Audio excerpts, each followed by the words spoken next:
네, 안녕하세요. 반갑습니다. 수식관 여러 그대에게 이정열입니다. 자, 오늘 두산 에너빌리티 강하게 상승하는 모습들을 보여주면서 오늘 긍정적인 모습들을 확인되고 있는 상태입니다. 자, 일단 호재가 좀 있었어요. 그동안 원전을 수주받을 수 있을까 이런 우려감이 있었는데 그게 좀 해소되는 소식들이 있었다. 아직까지 뭐 확정된 건 아니지만 아무쪼록 뭐 긍정적인 소식이 있어서 거기에 대한 요인들이 지금 주가에 반영되고 있다. 이렇게 정리를 할 수 있을 것 같습니다.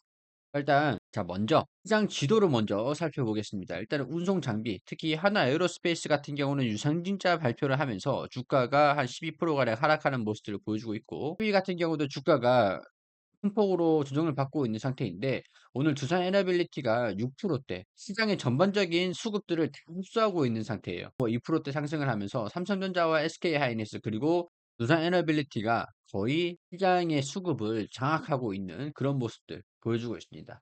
우리가 그동안 좀 기다렸던 움직임이라고 할 수 있을 것 같은데, 장중 수급을 확인해 봤을 때도 지금 2시 15분 기점으로 해서 외국인들이랑 기관이랑 순매수를 확대시키고 있는 모습들 보여주고 있죠. 아무래도 오늘은 이렇게 주가가 상승 추적을 반복하면서 긍정적인 모습으로 외국인 기관에서 강하게 순매수가 들어온 채로 마무리하지 않을까 그런 생각들이 좀 듭니다. 일단 이렇게 움직임들을 보여주고 있는 이유들은 간단합니다. 우리가 민간 국가에 지정된다라는 게 우리 불확실성이기도 했었죠. 왜냐면은 이 미국이 민간 국가로 지정을 하는 게 이 체코 원전, 그러니까 유럽 원전에서 우리나라한테 압박을 주기 위한 정치적인 의도인가?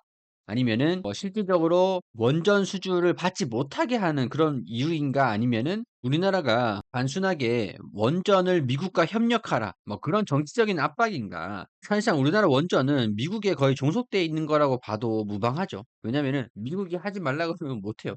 기술 수출도 우리나라 독자적으로 개발한 뭐 LP1000, 1400, 그러니까 한국형 원자로도 마음대로 수출을 못 하고 있는 그런 형국이잖아요. 웨스팅하우스하고 협의를 바라고 뭐 뒷짐지면서 멀리 떨어져 있었지만 사실상 민간 국가로 지정하려고 하면서 이 정치적인 압박 의도로 활용을 하고 있었다. 결론부터 말씀을 드리면 이 조속히 해결하는 것으로 합의를 봤다. 단순한 관세의 협박용으로 협상 카드로 사용하기 위한 의도가 아니었나 싶기도 하고, 이번에 안덕근 산업장관이 방미하면서 알래스카 LNG에 관련된 내용들을 협의를 하고 철강, 조선, 방산 그리고 이 원전 민간 국가로 포함되는 것들이 4월 15일에 발표가 되는데 이런 것들을 해제시켜 달라. 체코 입장에서는 원전 민간 국가로 우리나라가 지정이 되게 되면 원전 업데이트, 뭐 새로운 연구 개발을 미국이랑 협력하지 못하니까 최신 업데이트를 받는 것들을 차질이 생길 수 있는, 뭐랄까 한 뭔가 2%가 빠진 원전이 될 수도 있기 때문에 사실 수주를 하기에 좀 애매한 부분들이 있었을 겁니다. 그래서 약간 체코 수주까지 나가떨어지는 거 아니야? 노심초사하고 보고 있었던 상황이었는데 일단 이런 소식들이 들려줘서 일단 이 불확실성이 넘어간 거죠. 의도가 어쨌든 간에 조속히 해결을 할 것으로 합의를 보고 있다. 일단 민간 국가에서 가장 밑에 단계인 이타 국가 지정이었는데 이런 소식이 있었습니다. 민간 국가로 지정되는 그 배경에 있어서 하급 고급 업체 직원이 원자로 설계 소프트웨어를 가지고 한국행 비행기를 타려고 했다가 적발돼서 해고가 됐다. 어제 또 이런 소식이 있었는데 또 이런 기사가 또 나와줍니다. 공동연구 원자력 위원회에서 보안 문제는 없었다. 이 민간 국가 지정 배경에서 이거 기술 유출에 대한 보안 문제 때문에 민간 국가로 지정이 되는 거 아니었냐. 근데 이런 또 보안 문제는 없었다고 하죠. 이런 얘기를 합니다. 정말 큰일이었으면 해고만 했겠냐. 미국 에너지부의 민간 국가 목록에 오른 배경에 원자력 기술 유출 시도가 있었던 것이 아니냐는 추측이 확산되면서 걱정을 하고 있었는데 기술 유출이 심각한 사안은 아닐 거라는 해석에 무게가 좀 실리고 있다. 자, 여기에 기술 유출을 시도한 사람이 도기간의 사고 저항성 핵 연료 연구에 관여했다는 얘기가 나오고 있는데 당시 아이다호 연구소에 오갔던 직원들에게 확인해봤지만 보안 문제가 생긴 적은 없었다. 특히 사고 저항성 핵 연료 공동 연구는 같이 공동 연구를 하는 그 대상도 아니고 두 기관은 이때 연구를 하고 있었던 게 파이로 프로세싱 기술을 함께 연구를 하고 있었는데 이거는 파이로 프로세싱은 사용 후 핵 연료를 재처리하는 방법. 그러니까 사고 저항성 핵 연료 원전에서 사고가 났을 때 잘 견디게 하는 핵 연료라 서로 다른 기술인데 이 사용 후에 핵 연료를 재처리하는 방법에 대한 기술이기 때문에 실제로 이게 유출되려고 했으면 그냥 단순히 해고만 했겠느냐. 그런 얘기를 하는 겁니다. 이런 얘기들이 있죠. 이거는 옛날 버전일 거고 2000년대 초반까지는 공개되어 있었던 기술일 것 같은데 과거에 한국이 아닌 다른 나라가 유출하려고 시도를 했는데 수출 통제 대상으로는 한국이 지정됐을 가능성이 있다. 정황상으로 이렇게 짐작하는 문제들은 있는 것 같은데 정확하게는 알 수는 없지만 한국을 민감 국가로 올려놓을 정도로 중요한 기술 이전 기술 유출이었으면 이 직원을 단순하게 해고하는 선에서 그쳤겠냐. 그러니까 뭔가 오해가 있을 것 같다.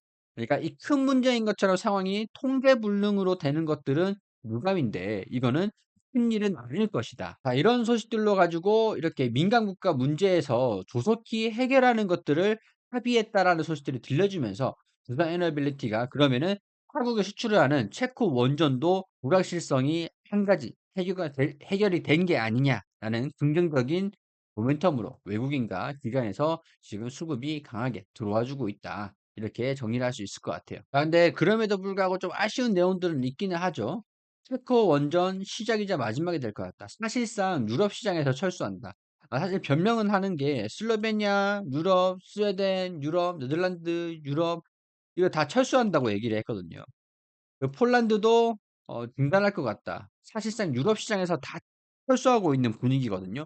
이게 웨스팅하우스랑 같이 합의를 보게 되면서 웨스팅하우스에는 유럽 시장에 넘겨주고 우리나라는 동남아 그리고 중동 국가에 수출하는 것들을 목표로 이런 식으로 미국과 한국이 협력하게 되는 이게 민간 국가 지정은 이 협상에 대한 압박용으로 지정됐을 가능성들이 있다. 여기서 북미에서 해제할 것이다.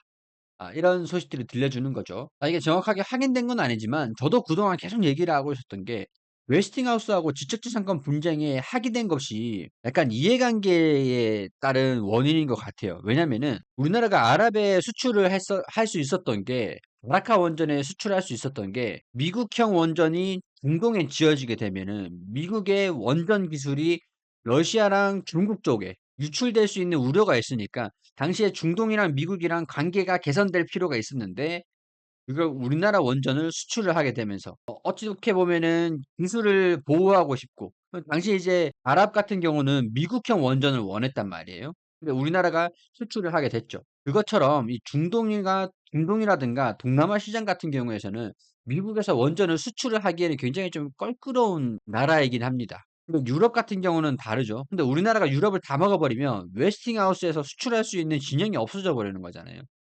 그래서 미국 같은 경우는 핵 확산 방지를 위해서 중동이라든가 동남아 시장에서 수출하기가 좀 껄끄러우니 웨스팅하우스는 유럽 시장을 막고 여기에서 웨스팅하우스가 수주를 받게 되면은 시공사 파트너로 한수원을 붙여줄게. 대신에 너네는 중동이랑 동남아를 해라. 우리나라 같은 경우에는 중동이랑 동남아랑 사이가 나쁘지는 않은데 중국이랑 러시아의 기술 유출될 가능성들을 감안하고 경쟁사를 중국이랑 러시아 이렇게 경쟁을 하게 되는 게 어떻게 보면 리스크가 될 수는 있겠죠. 수주를 받을 수 있느냐 여기에 따른 불확실성이라고는 할 수 있겠죠. 일단은 사실상 유럽 원전이 체코 원전이 마지막이 될 가능성들이 높다라는 거. 그래서 결국에는 원전 수출을 막으려는 조치가 아니라 웨스팅하우스하고 한국이 이런 합의를 할 수 있게끔 이끌어내기 위한 협상용이었을 거다. 이후 합의가 이루어졌기 때문에 지정 해제가 늦어진 것뿐이라는 해석이 오가고 있다. 사실상 이제 이거 웨스팅하우스랑 합의를 하기 위해서 미국 정부가 뒷짐지고 있었지만 에너지부는 웨스팅하우스 편을 들어주고 있었던 상황이라고 확인이 되는 부분이죠. 따라서 유럽 시장에서는 웨스팅하우스에 넘겨주기 위해서 네덜란드 신규 원전 건설을 위한 2차 기술 타당성 조사에 참여하지 않기로 했고 지난달 말에는 스웨덴, 올해 2월에는 슬로베니아 원전 수주에도 불참하기로 했다. 이거는 참 아쉬운 거긴 해요. 근데 한편으로 우리 생각을 해보면은 이거 수주 다 받아서 어떡할 건데? 그런 생각들도 맞는 말이기도 하죠. 왜냐면은 네덜란드, 뭐 스웨덴, 폴란드 수출 다 받아가지고 우리나라가 한 번에 다 지어줄 기술력이 있나? 그것도 한번 확인을 해볼 필요는 있을 것 같아요. 뭐 하라면은 못할 건 없겠지만 우리나라 기술력으로는 그래도 많이 받는다고 중요한 게 아니라 수익성이 중요한 거기도 하죠. 이 수익성 얘기가 나왔으니까 체코 원전, 이것도 수익성이 참 애매하단 말이죠. 60%가 현지 기업을 참여하는 것으로 보장한다. EPC, 설계, 시공, 운영 이런 것들이 30%, 건설 운영에서 총 60%를 현지 기업을 참여하겠다. 여기서 이제 웨스팅하우스까지 일감을 또 나눠주게 되면은 수익성이 좀 떨어지게 되죠. 그래서 지금 웨스팅하우스하고 합의되고 난 다음에 체코 원전이잖아요.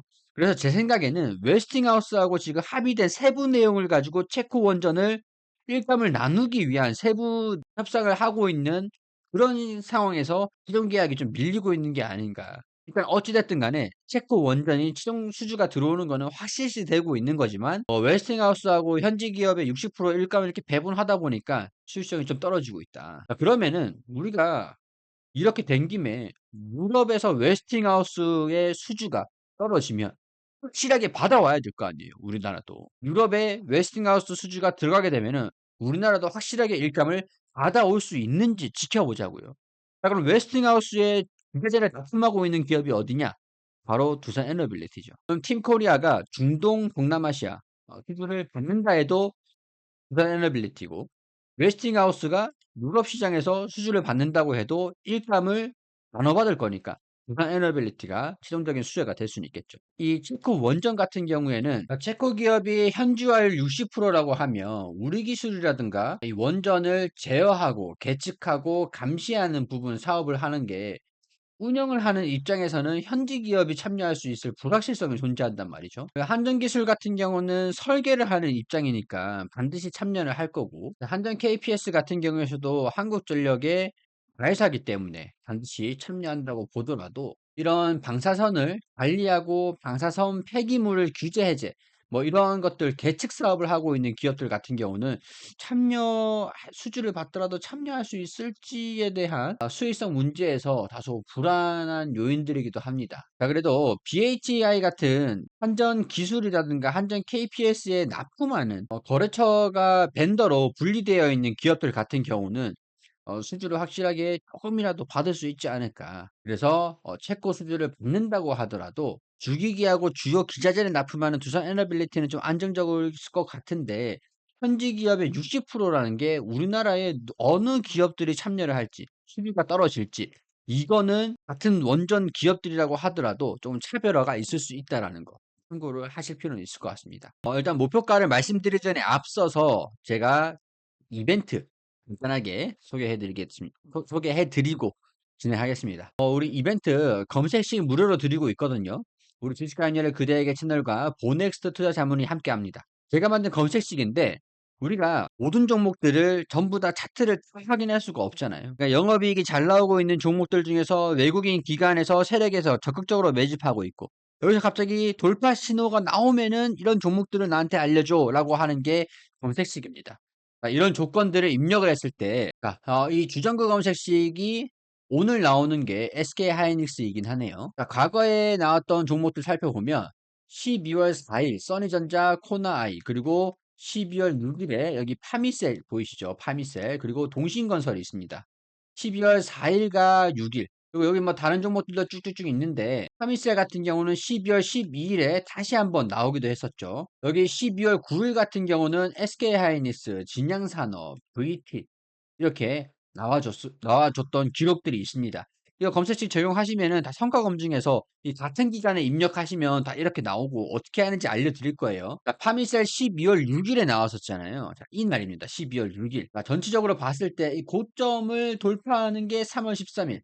여기서 가장 바닥에서 신호가 딱 나오자마자 거품 물면서 상승하는 모습을 보여줬죠. 12월 6일 고가가 5,250원이었는데 여기 12,990원까지 대략적으로 150% 가량이 상승한 겁니다. 여기에 딱 12월 4일에 12월 6일에 120%가 상승하는 파미셀을 검색을 해준 거죠. 같은 기간 동신건설도 같은 종목으로 당시에 검색을 해줬었는데 다음날 29% 12월 6일 다음날 29% 상한가 기록하고 그 다음에 고가가 또 28%까지 73,300원까지 올라갔습니다. 그러니까 모든 종목들이 이렇게 움직이지는 않겠지만은 그래도 이 검색식으로 종목들을 추려서 그 종목들을 보면서 내가 참고를 하실 수 있는 검색식이 되겠죠.